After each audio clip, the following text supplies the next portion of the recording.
আসসালামু আলাইকুম everyone, welcome back to my channel. সবাই কেমন আছেন? আশা করছি আল্লাহর অশেষ রহমতে সবাই ভালো আছেন। আলহামদুলিল্লাহ, আমরাও সবাই ভালো আছি। তো সকালবেলা থেকে আজকের ব্লগটা শুরু করলাম। তো এই যে নতুন খালা কাজ করতেছিল সকালবেলা এসে, তো সব কিছু ধুয়ে টুয়ে পরিষ্কার করেছে রান্নাঘরের। তো আমার চুলাটাও ধুয়ে দিয়েছে সুন্দর করে। তো এখন উনি কাপড় ধুয়ে দিয়ে দিচ্ছিল, আর এদিকে আমি নাস্তা বানাচ্ছিলাম। তারপর ঘর মুছে নিয়েছে। আর আজকের ওয়েদারটা খুবই সুন্দর, একটা সানি সানি ওয়েদার। তারপর নাস্তা খেয়ে এখন আমি রান্না বসিয়ে দিলাম তাড়াতাড়ি করে। এখন আমি রান্নাটা কমপ্লিট করে ফেলবো। আজকে দুপুরে খাওয়ার পর বিকেলের দিকে আমরা একটু বাইরে বের হব। আজকে রান্নার জন্য আমি নিয়েছি ভেন্ডিটা ভাজি করতেছিলাম। আর এখানে বেগুন আলু কেটে নিয়েছি, মাছ দিয়ে রান্না করব, রুই মাছ দিয়ে। আর চিংড়ি মাছের একটুখানি পেস্ট সেদিন রেখে দিয়েছিলাম, ডাল আর চিংড়ি মাছ একসাথে মিক্স করে যে পেস্ট করেছিলাম, তো চিংড়ি মাছের বড়া বানাবো। আর এখানেই তো আমি তরকারিটা রান্না করে নিচ্ছিলাম। এটা আমার বৃহস্পতিবারের ভিডিও ছিল। পহেলা মে গভর্নমেন্ট ছুটি ছিল একটা, তো আজকে যেহেতু ছুটির দিন তাই আজকে আমরা একটু ঘুরতে বের হব। তো আমার তরকারি রান্না প্রায় হয়ে গেছে, ভাত বসিয়ে দিলাম। তারপর আমি ভেন্ডি ভাজিও করে নিয়েছি। আর এখন এই যে চিংড়ি মাছের বড়া যে বানাবো, এটার সাথে আমি এখানে পেঁয়াজ, কাঁচামরিচ, ধনেপাতা, আদা রসুন পেস্ট, সব ধরনের গুঁড়া মশলা মিক্স করে মাখিয়ে নিলাম। বক্সটার মধ্যেই মাখিয়ে নিয়েছি চামচ দিয়ে। আর এই যে তরকারির মধ্যে ধনেপাতা দিয়ে দিচ্ছি। বেগুন আলু দিয়ে বড় মাছের তরকারি কিন্তু অনেক মজা হয়। তো এখানে ধনেপাতা দিয়ে দেওয়ার পর এখন আমি চুলার আঁচটাকে একদমই লোতে রেখে একটু ঢাকনাটা এইভাবে করে দিয়ে রাখবো, তাহলে তেলটা উপরে সুন্দরভাবে চলে আসবে। আর লাস্টে এখন চিংড়ি মাছের বড়াগুলা ভেজে নিচ্ছি।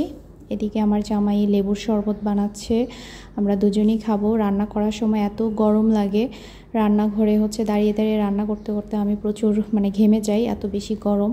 তো এখানে আজকে সে লেবুর শরবতের সাথে একটু বিট লবণ দিয়েছে, একদম কড়া করে লেবুর শরবতটা বানাচ্ছে, সাথে নর্মাল লবণ, চিনি সব কিছু দিয়ে মিক্স করে এখন শরবতটা বানিয়ে নিচ্ছে। আর এখানে আমার বড়াগুলো ভাজা হয়ে গেছে।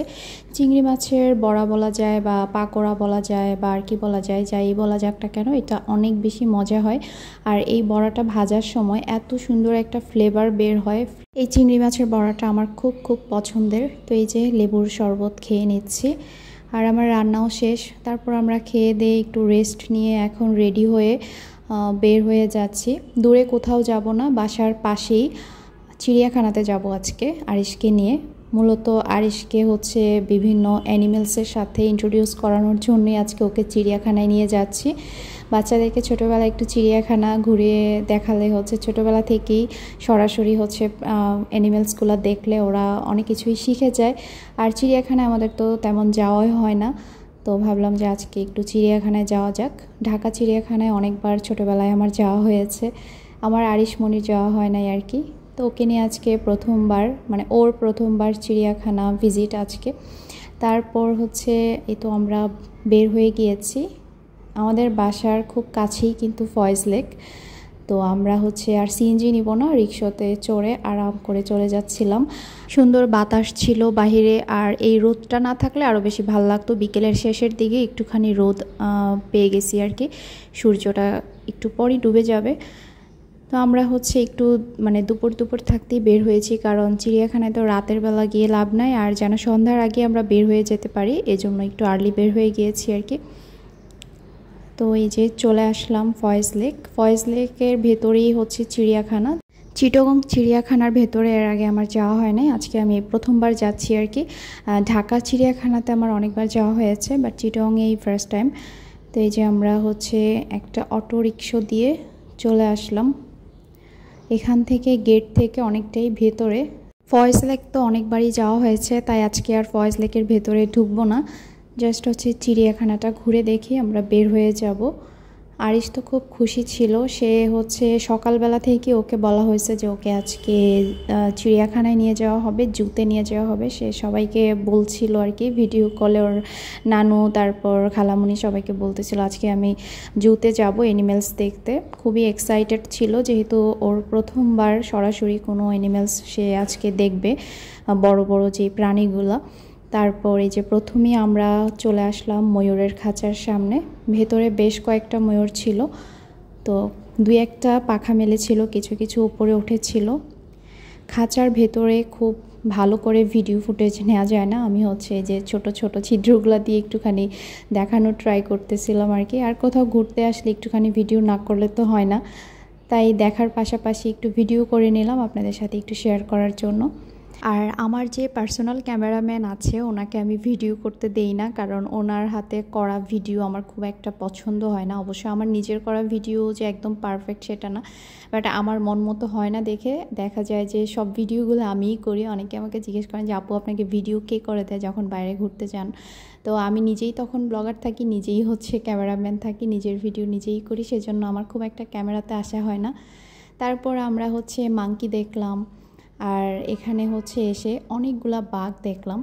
ঢাকা চিড়িয়াখানায় এত বাঘ আমি দেখি নাই, এত পরিমাণে বাঘ ছিল, 20-30টার মতো তো বাঘ হবেই, প্রচুর পরিমাণে ছিল। সেই সাথে 2 কালারের ছিল, একটা সাদা কালারের বাঘও ছিল। আর এখানে ময়ূরের পাশাপাশি বনমোরগ রাখা হয়েছে, আরও 2-একটা পাখিও আছে এই খাঁচাটার ভেতরে। তারপর এখানে ছিল চিতা বিড়াল, যেটাকে আমি প্রথমে দেখে ভাবছিলাম বাঘের বাচ্চাকে আলাদা করে রাখা হয়েছে, একদমই পুরা বাঘের মতো, বাট এটা একটা বিড়াল, চিতা বিড়াল। শরীরের হচ্ছে ডোরাটা চিতার মতো, সেজন্য মনে হয় এটার নাম চিতা বিড়াল। আর এই যে দেখেন ভয়ঙ্কর প্রাণী রয়্যাল বেঙ্গল টাইগার, যেটা দেখলেই অনেক ভয় লাগে, বিশাল বড় বড় সাইজের ছিল। এখানে একটা খুব আরাম করে ঘুমাচ্ছিল, আর পাশে মনে হয় মানে হাজব্যান্ড মহড়া দিচ্ছিল আর কি, আর বউটা ঘুমাচ্ছিল। আমি তখন ভাবছিলাম যে মনে হয় খাঁচার মধ্যে 2টাই বাঘ আছে। তারপর একটু সামনে এগিয়ে গিয়ে দেখলাম যে আরও বড় বড় কয়েকটা খাঁচার মধ্যে প্রচুর পরিমাণে বাঘ। এখানে দেখেন কিছু বাঘ আরাম করে উপরে ঘুমাচ্ছিল, আর কিছু নিচে হাঁটাচলা করতেছিল।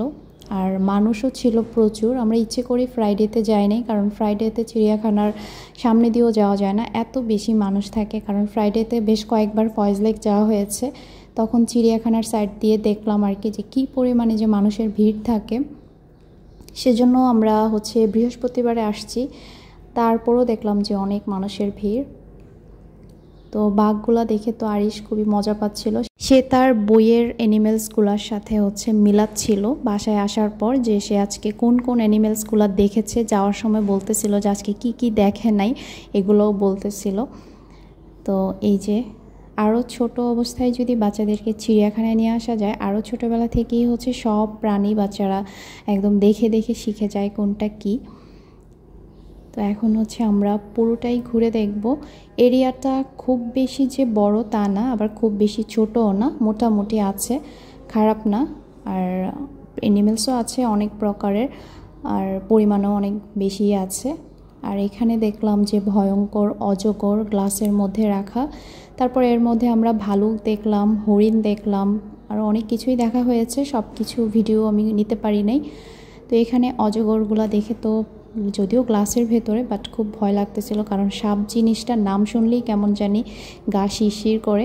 আর এখানে একটাকে দেখলাম যে একদম এটা উঠে গেছে, নিচে পেঁচায় ছিল, অনেক মানুষজন ছিল সাইডে, সবাইকে দেখে মনে হয় বের হয়ে কামড় দিতে চাচ্ছিল, পেঁচায় পেঁচায় উঠতেছিল। এই যে গাছের ডালপালা দেয়া আছে গ্লাসটার ভেতরে, তো এই গাছের ডাল বেয়ে বেয়ে এটা পেঁচাচ্ছিল। আর এখানে এসে যেটা দেখলাম, যেটা দেখে আরও বেশি ভয় পেয়ে গেছি, যে বিশাল বড় অজগর একদম পেঁচায় পেঁচায় এভাবে হচ্ছে বসে আছে এক একটা। এখানে একটা ছিল বিশাল বড়, আর ঢাকা চিড়িয়াখানায় দেখেছিলাম এর থেকেও বড়, আরও অনেক মোটা সাইজে। এগুলো আছে মোটামুটি বড়। আর এখানে দেখেন কতগুলা অজগর একদম পেঁচায় পেঁচায় বসে আছে। তারপর এই তো এখানে আমরা দেখতেছিলাম বুনো হরিণ মনে হয় এগুলো, কারণ এগুলোতে শিং নাই, ছোট ছোট হরিণ আর কি। তারপর আরও দেখেছি বক পাখি, বিভিন্ন ধরনের পাখি, টিয়া পাখি, তারপর আরও ছিল অনেক ধরনের পাখি ছিল। হঠাৎ করে আরিশ তখন বলতেছিল মা হাতি তো দেখলাম না। তারপর আমাদেরও খেয়াল হলো আসলেই তো হাতি নেই। তারপর হচ্ছে এখানে জিরাফও দেখলাম না, জেব্রা দেখেছি, হাতি আর জিরাফটা দেখা হয় নাই, ছিল না মনে হয় আর কি। আর আমরা পুরোটাই মোটামুটি ঘুরেছি, নিচের দিকে আর যাওয়া হয় না। আর উপরে সিঁড়ি আছে, সিঁড়ি দিয়ে অর্ধেকটা পর্যন্ত গিয়ে আমরা একটু বাতাস খেয়ে আবার চলে আসছি। আর এখানে হচ্ছে এই যে ঘোড়া ছিল, চিড়িয়াখানা জায়গাটা আমার কাছে মনে হয় যে বাচ্চাদের ভিজিটের জায়গা। বড়রা এই জায়গায় গিয়ে আসলে খুব বেশি একটা মজা পাবে না, কারণ বাচ্চারাই এসব জিনিস দেখতে বেশি পছন্দ করে। আর এখানে অনেক সুন্দর জেব্রাটা দেখতেই সবচেয়ে বেশি ভালো লাগে আমার কাছে। জেব্রার বডিতে যে ডোরা কাটা যে ইয়েটা থাকে, এটা আমার কাছে খুব ভালো লাগে দেখতে। আর ওদের যে কেশরটা থাকে, এটাও অনেক সুন্দর। শান্তশিষ্ট একটা প্রাণী বলা যায় জেব্রাকে। তারপর আসলাম এখানে পাখির খাঁচার সামনে। এটার ভেতরে অনেক ধরনের পাখি ছিল।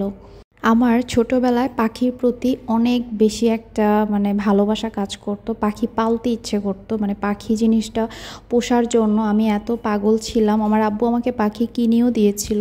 সেই পাখি আমার আম্মু খাঁচা থেকে বের করে দিয়েছিল, কারণ আম্মুর নাকি কষ্ট লাগে। আমাদেরকে আম্মু বুঝিয়েছিল যে আমার বুক থেকে যদি তোমাদেরকে কেউ নিয়ে এরকম খাঁচায় বন্দি করে রাখে, তখন তোমাদের কেমন লাগবে, আমার কেমন লাগবে। তখন আমরা বুঝেছি আসলে খাঁচায় বন্দি করে কোনো জিনিস বা পাখি এগুলো আসলে আমরা পুষি আমাদের মনের আনন্দে, বাট জিনিসটা আসলে একটু কষ্টদায়ক, যেটা আমার আম্মু ফিল করে। সেজন্য আব্বুর কিনে দেওয়া পাখি আম্মু ছেড়ে দিয়েছিল। ছেড়ে অবশ্য প্রথমে আমাদেরকে বলে নাই, বলছে যে নিজে নিজে চলে গেছে। তো পরে আসলে ব্যাপারটা বললো আর কি। তারপর থেকে আসলে পাখি পালার প্রতি ওই ফ্যাসিনেশনটা আর কাজ করে নাই। তারপর এখানে আমরা সিঁড়ি দিয়ে একটুখানি উপরে উঠেছিলাম। আরও উপরে ওঠা যায়, উপরে উঠে পাহাড় টাহাড় দেখা যায়। ওখানে আর যাই নাই, একটু বাতাস খেয়েছি বসে বসে। তারপর আর কি চলে যাচ্ছিলাম। যাওয়ার পথে এখানে শকুন দেখলাম খাঁচার ভেতরে। চিড়িয়াখানার ভেতরে এত বাজে গন্ধ থাকে, যেটা কিছু কিছু প্রাণীর খাঁচার সামনে গেলে সহ্যই হয় না। এক নম্বরে যে ঘোড়ার খাঁচার সামনে গিয়েছিলাম, ভাল্লুকের খাঁচার সামনে, তারপর বানরের খাঁচার সামনে খুবই বাজে স্মেল ছিল। আর এমনিতে পুরো চিড়িয়াখানাটা নিট অ্যান্ড ক্লিন ছিল, অপরিষ্কার ছিল না। আর এই যে আমরা তিনজন একটু আসলাম ক্যামেরাতে একসাথে। আজকে আমি আর আরিশ ম্যাচিং। আরিশকে আজকে অ্যানিমেলসের লগো দেওয়া টি শার্ট পরিয়েছি, চিড়িয়াখানায় আসছে তো এজন্য। তারপর যাওয়ার পথে এখানে আরেকটা বাঘের খাঁচা দেখলাম, যেটাও অনেক বড়। এটার মধ্যে হলুদ কালারের বাঘের পাশাপাশি সাদা কালারের অনেকগুলো বাঘ ছিল। আর এইগুলা জলহস্তি, 2টা জলহস্তি ছিল। জলহস্তি দেখে আরিশ বলতেছে কুমির কোথায়। তারপর মনে হলো আসলেই তো কুমির তো নাই, কুমির দেখলাম না। বেশ কিছু প্রাণী ছিল না, তবে যা ছিল ভালোই ছিল। আনকমন কিছু প্রাণীও দেখেছি। আর এই যে এখানে বাঘের সমাহার, প্রচুর পরিমাণে বাঘ ছিল খাঁচার মধ্যে, যেগুলো ভেতরে ছিল বা বের হচ্ছিল। তারপর ভেতরেরগুলো তো আর দেখা যায় না, ভেতরে একটু খাঁচার ভেতরে ছোট ছোট করে ঘর করা আছে, ওখানে বাঘরা মনে হয় ঘুমায় রাতের বেলা। আর এই যে বাইরে বের হচ্ছিল কিছু। আর সাথেই আরও খাঁচা ছিল, ওইগুলোতে বাঘের বাচ্চাগুলোকে রাখা হয়েছে, ছোট ছোট বাচ্চা। আর লাস্ট মুহূর্তে দেখলাম সিংহ মামাকে একদম চুপচাপ করে গম্ভীর হয়ে বসে আছে, আর একটা চিৎপটাং হয়ে শুয়ে আছে। এই যে 2টা, একটার মাথা দেখা যাচ্ছে না, আরেকটার মাথা দেখা যাচ্ছে। চিড়িয়াখানায় ঘুরতে ঘুরতে লাস্টের দিকে আরিশ প্রায় ঘুমায় যাচ্ছিল, কারণ এই সময়টা তো সে ঘুমায়, দুপুরে খাওয়ার পরে বিকেল বেলাটা ঘুমায়, যার কারণে ওর ঘুম চলে আসতেছিল। লাস্টের দিকে আমরা একটা আনকমন প্রাণী দেখলাম, লামা নামে। এটা মনে হয় কোনো বিদেশি অ্যানিমেলস হবে, জানি না। এর আগে এটার নামও শুনি নাই, দেখি নাই। বেশ কয়েকটা ছিল খাঁচার ভেতরে। তারপর বের হয়ে আমরা একটু পপকর্ন খেলাম, তারপর একটু আলু ভাজা খেলাম, যে আলুটা একটু ফ্যান্সি স্টাইলে কেটে বাইরে ভাজা হয়, ওই আলুটা। তো এখানে যে পপকর্ন ভাজা হচ্ছে। তারপর আমরা এখান থেকে আমি যাব আমার যে পিঠের পেইনের জন্য ডক্টর দেখিয়েছিলাম, তো আমাকে ডক্টর থেরাপি দিয়েছে, তো ওই থেরাপি নিতে যাব আর কি। ওখানে আমার প্রায় 1 ঘন্টারও বেশি টাইম লাগবে। তো এই তো এখান থেকে আমরা যাচ্ছিলাম থেরাপি দেওয়ার জন্য, আর তারপর বাসায় চলে যাই। তো আজকের ব্লগটা এই পর্যন্তই। সবাই ভালো থাকবেন, আল্লাহ হাফেজ।